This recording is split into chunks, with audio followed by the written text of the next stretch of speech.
HB 2037 will lead to unjustified use of force, disparate enforcement, unconstitutional policing, and, by the way, more liability exposure for units of government. Well, that's Tamer Abuzaid of the King County Office of Law Enforcement Oversight.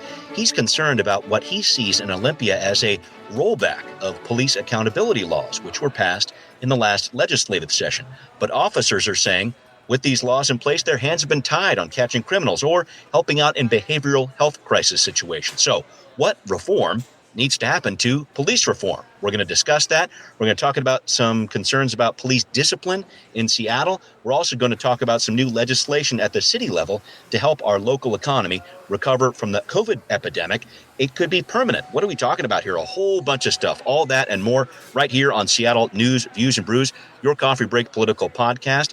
I'm Brian Callanan. I'm a host on Seattle Channel. The views expressed here are my own. And joining me is David Croman of the Seattle Times. David, always a good time to be with you. I wanted to ask you about this one, though. Are you hoping the groundhog sees his shadow with this Groundhog Day? We have a longer winter. Are you hoping he doesn't? There's no shadow. How would you describe your groundhog concern level right now, maybe? Well, I think, I am desperate for spring. I'm desperate for more light and warmth. So I would say I'm firmly in the... I can't remember. If he doesn't see his shadow? No shadow means we got some spring coming sooner. Cool. Okay. So I'm hoping for no shadow, I suppose. Okay. All right. Well, we'll see how that one pans out. Thank you very much, sir. Thanks also to City Grind Espresso, the background noise sponsor for Seattle News, Views, and Brews on the audio podcast here. Check them out. The first floor of City Hall. Please do support them. Other small businesses, too. Thanks also to our patrons. We're hoping more of you can join in, become patrons. If you join at the $10 level, you can join our mug club. David, I believe you just got your mug. Can we toast on the air here? There we go. Clink. Beautiful. Cheers. I appreciate it, sir. Cheers to you as well, thanks, sir. Thanks for the mug. I appreciate it. Anytime. 11 ounces of goodness right there. Well, Mug Club members, this is a very special part of this, get featured on our mug shot of the week. This week, it's Elizabeth, featuring her mug amidst what looks like a rock garden. Always appreciate these artistic renditions. Many thanks, Elizabeth, for sending that in. If you would like to support the show, please do, and thank you. Check out Seattle News, Views, and Brews on Patreon. Finally, thanks to Converge Media, the video version of the podcast is on Converge Wednesday nights at 7. All right, let's light this candle right here, right now. Okay, so the first week of February here, a good slate of council activity. The full council working on passing the city light legislation we talked about last week, including that clean energy implementation plan. But David, you're the transportation reporter, or one of them, for the Seattle Times. I'm seeing something on the docket for the Transportation Committee this week that really got my attention. It's a plan to extend these free permits that restaurants and other businesses have been using for outdoor cafes, etc. Those permits would be extended through the start of next year. Reducing costs, I totally get it. I want to help businesses get out of the pandemic. These permits have been available since the summer of 2020. Important to point that out. But the goal for the city is to eventually transition this into a permanent feature in Seattle. And I am as much about outdoor dining as the next guy, but I'm wondering, where's the friction going to come up here as we emerge from the pandemic? You got businesses in the right-of-way or on sidewalks, in some cases, parking places in neighborhoods. What does the future of this program look like to you if indeed it does become a permanent fixture for Seattle? Yeah, I don't know where the friction would be exactly. I imagine that some frustration around lack of parking would be the kind of main point. There has not been like a ton of, at least as far as I can tell, organized pushback to the idea of having more street cafes and people kind of spilling out onto the street. And I think for the most part, and there's not a ton of polling on this, but there has been a little bit from Seattle Neighborhood Greenways that shows quite widespread support for people like them. Yeah, and what's to a certain, especially in the summer, like what's not to like? You've got kind of, and I think during the pandemic too, when people felt much safer outside than inside, you kind of walk down the street and you feel like you're part of a community again in a way that maybe you hadn't for the previous few months. But I think like a lot of things that the pandemic has done, it falls into this category of this was created, a program that was created out of necessity and emergency as a way to get allow businesses to do some business that they wouldn't have otherwise been able to do. But now people are discussing, well, maybe this thing that we did out of an emergency, but because of an emergency, is something that we actually like and we want to continue. And so, Yeah, and just in general, even aside from the pandemic, I mean, it's hard to be a business in Seattle right now because it's commercial rents, like residential rents, are really high. We live in a city in a state that relies a lot on business and occupation tax to fund its government, and so I don't. I mean, I'd be curious to see kind of the long-term future of this, but I haven't heard a lot of opposition to at least seeing where this can take businesses. No. I think when it first rolled out in 2020, there were some groups to advocate for people who are disabled who were saying, now, let's be careful here. I guess that's the piece of it where I see, okay, just being careful and such that there isn't a proliferation of these in a case where, all right, that's causing trouble there. Where do we give our feedback here? What do we tell people about the parking places there? I would like to see this program succeed too. I just think there's a number of different T's that need to be crossed and I's that need to be dotted here. Right. Yeah. But and that's a great point. But I never got the sense that was a motivation for opposition. It was just like, here's a problem that could come up. Could arise. Yeah. But I think it was always in the context of this is a problem that can be addressed. Doom the program necessarily. Yeah. Well, I hope to see that go through here over the next little bit, just to see the conversation that goes on there, and we'll keep track of that. But I did want to talk about some of the stuff that is front and center in Olympia right now when it comes to reforming police reform, I guess you'd call it. So more than a dozen police accountability measures passed last year at the state level, two of them really causing a sticking point for law enforcement. One of them, House Bill 1310, among other things, limits how and where officers can use force. This has come up in behavioral health crisis cases. Officers say, hey, no crime's been committed. I can't get involved here, according to this bill. Then you've got House Bill 1054. It limits what kind of force can be used, tear gas, etc., but also limits how and when officers can go into a car chase. There's a lot of concern about that cops are just letting suspects go. I know the legislature's working on tweaking both of these bills this session, David, and I want to try to break this down. This idea of officers needing clarification on when they can use force. I know the Attorney General was talking about this last year, saying this is what the law means, but I'm just trying to figure out what clarification is needed, because it looks like just about every police agency across the state is interpreting this in a different way, and that's a problem. Yeah, and the Attorney General, I think it was maybe not last week, but 2 weeks ago, came out with that he had been presented, his office had been presented with a few kind of, I can't remember exactly how many questions, but some number of questions from the original bill sponsor to address, and he came back with answers to three of them, so not all of them, a couple weeks ago. And as part of that, he said, this bill, especially around use of force, could use some more clarity. The kind of question at the center of this, and I think the kind of real tension is whether law enforcement agencies are kind of going a little bit further than, like, are kind of willfully misinterpreting some of the rules in here, or if this is like a sort of legitimate fear that they have that they are going to face consequences if they act on certain use force in certain locations. And so I think as you mentioned, the kind of, at least the area for me that seems like it has had the kind of most stark consequences, whether this is just law enforcement's reading or an actual feeling of the bill, the reality is, on the ground, for people in crisis, police generally have the authority to detain these people and involuntarily, well, not involuntary, but like involuntarily transport them to a hospital where they would receive emergency psychiatric evaluation, which is a whole system that has a lot of faults, and people you can talk forever about that system, but it was kind of it was seen widely as kind of a measure of last resort. Of course. Especially for crisis responders. And data across the state, certainly in Seattle, and I think across the state, has shown that since this bill has passed, police have not been doing these. They've been backing off big time. Yeah. And so, again, you can get into why that is, whether this is because it's not a job that the police generally liked to do very much. Nobody does. And so you can kind of get into whether this is a poor reading by law enforcement agencies or a weakness in the bill or whatever, but the facts on the ground bear out that something has changed here, and it's not going very well. And Right. so the legislature, I think, has sort of, even the original sponsors have kind of conceded that this bill needs some kind of more specific clarity around these questions, around particular for people in crisis. Yeah, that's a big one. And I think about this other one too on the car chases. I think this has been a very interesting conversation about officers.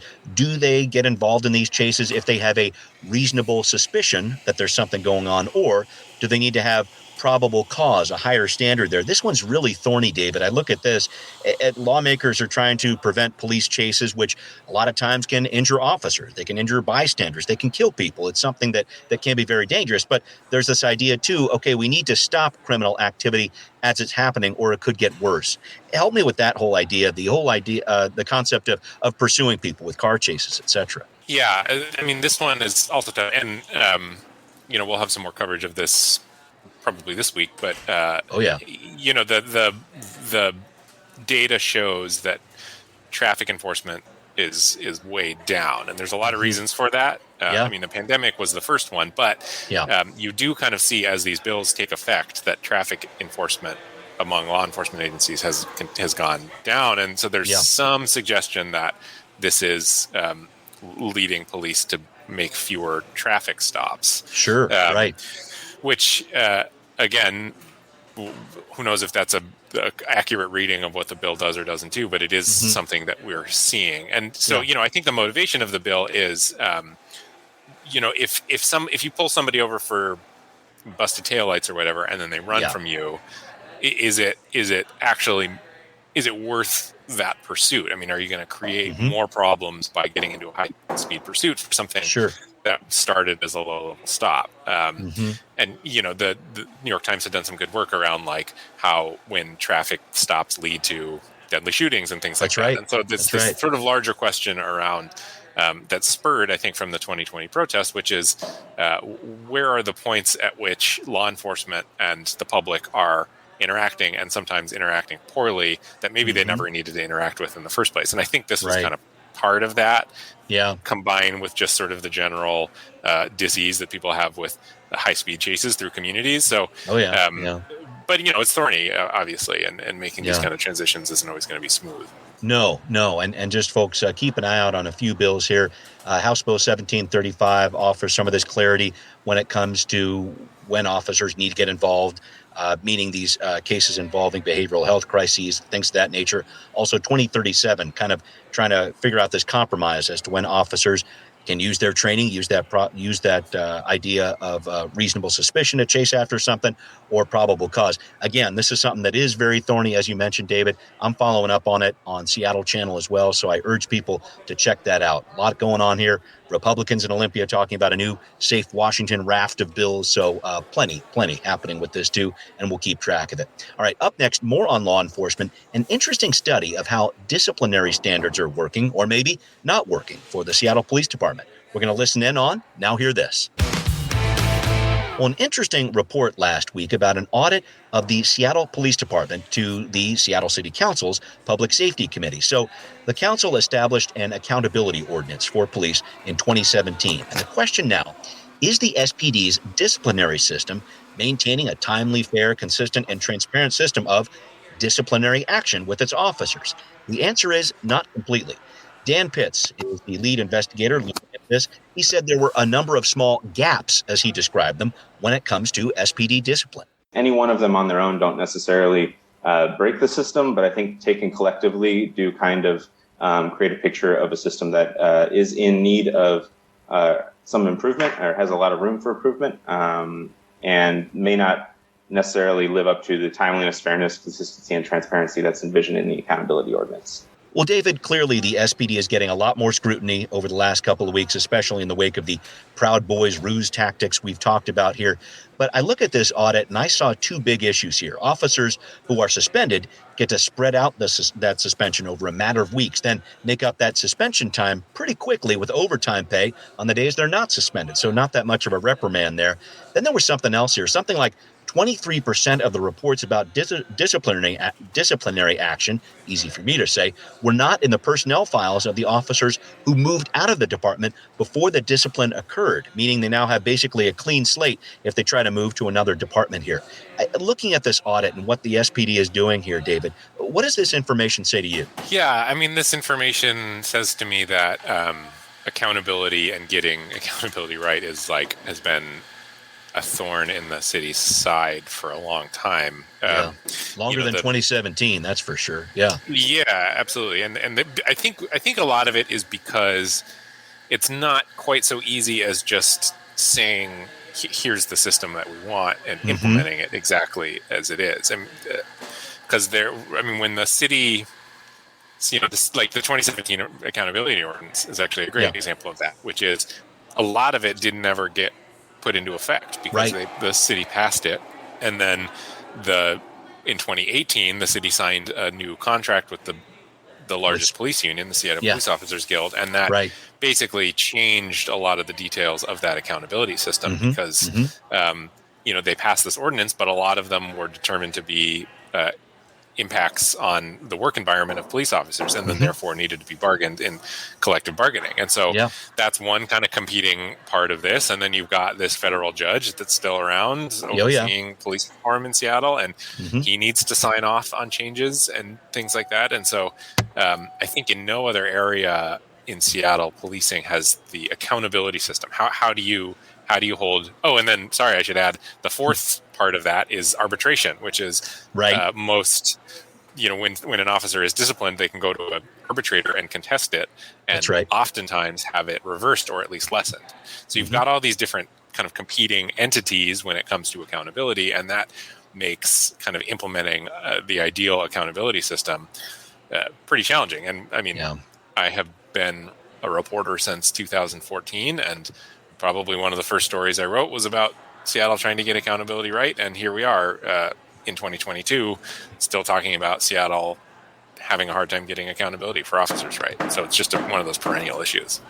It is. And I don't know exactly where it goes from here, but I think about what you bring up there with the Seattle Police Officers Guild, which is still without a contract. That contract wrapped up at the end of 2020. That contract still not in the works right now. How does something like this, with regard to this audit of the disciplinary system, how does that affect those contract negotiations, which are another piece of this going forward? Any thoughts about that and where that lands things here? Yeah, I don't know. I frankly don't see how the city and the police union are going to ever sit down and agree on a contract, because the scrutiny on the city to get new accountability measures and stronger accountability measures is a lot.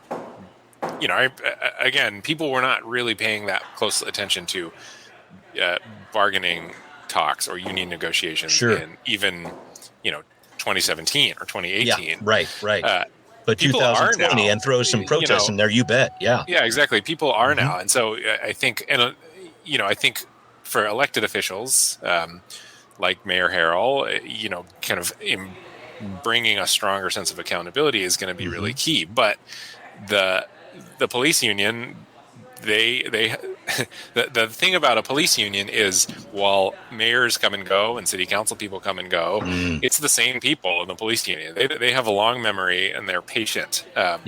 And have, so they are going to ask for more money. I mean, they're going to basically say, we're negotiating here. Like, we would be willing to consider some of this maybe if you pay us more. Right. Which in the past we've seen that kind of tactic has angered the federal judge. And again, you go down this spiral where there are so many competing interests. I don't know how the contract is going to ever get done.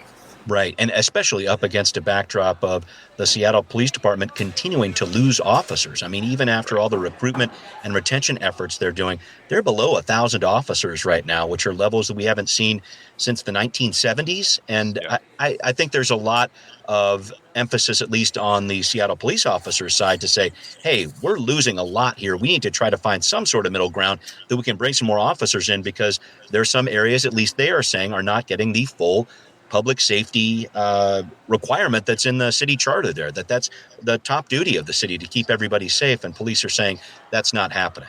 So moving past that, David, I want to follow up on a story we discussed last week. This was really interesting to me. Just when it looked like the council was going to end hazard pay for grocery workers, it now sounds like they're going to continue it indefinitely. A bit of reversal here for the council, which was talking about ending this $4 per hour bump back in December. Then Mayor Durkin vetoed that. Councilmember Mosqueda brought it back out, but largely because Omicron hit. And Councilmember Herbold has been talking about this a lot, too. She said, we got to wait this out. And she ended up getting a majority of votes for her view, but a divided council on this one with a 5-2 vote. David, just looking back at this, the council rejected this measure that Teresa Mosqueda sponsored. She was not present for this vote here.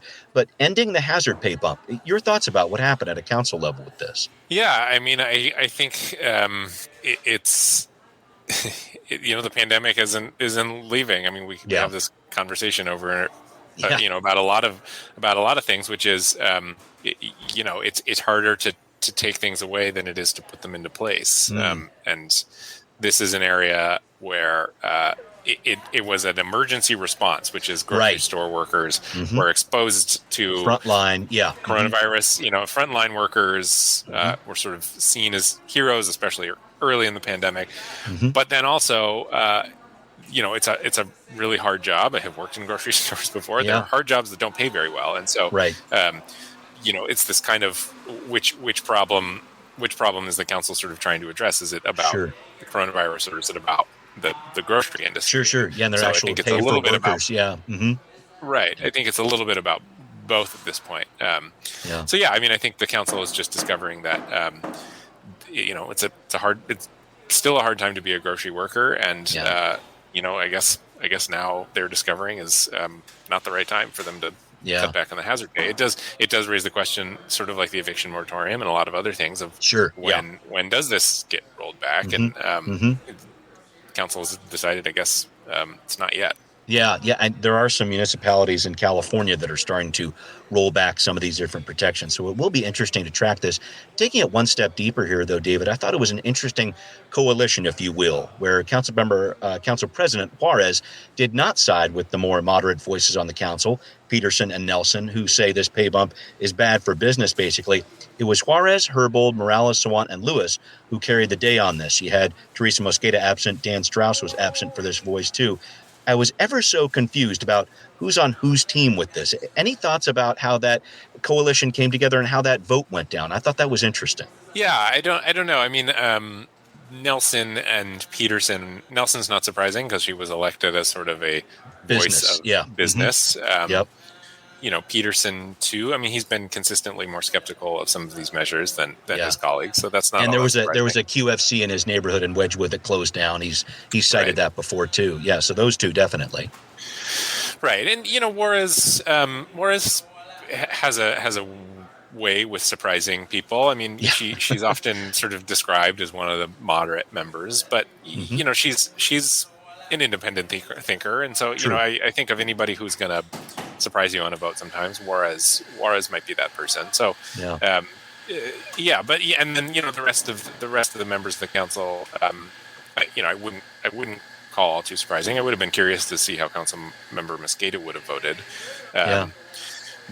But I mean, I think it's also an interesting reminder that despite all the narrative around the election of this kind of moderate backlash, because Bruce Harrell did well and Sarah Nelson did well, that this still is a progressive city council. That these are that even if Juarez would have voted against, voted for repealing the hazard pay, it still would have passed. I mean, it would have stuck around because the math still favors the members of the council who are basically the more progressive ones. So this is still a progressive kind of labor-friendly city council, and that hasn't changed with the last election.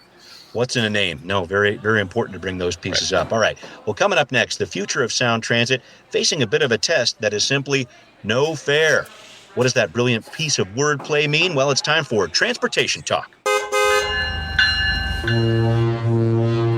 David, you had a piece recently in the Seattle Times about sound transit saying it's on an unsustainable trajectory if it keeps up its current policy over fare enforcement. Tell us what's going on with this. Yeah, so I should caveat with saying that fare enforcement fare revenue is not all of Sound Transit's budget. It is, right.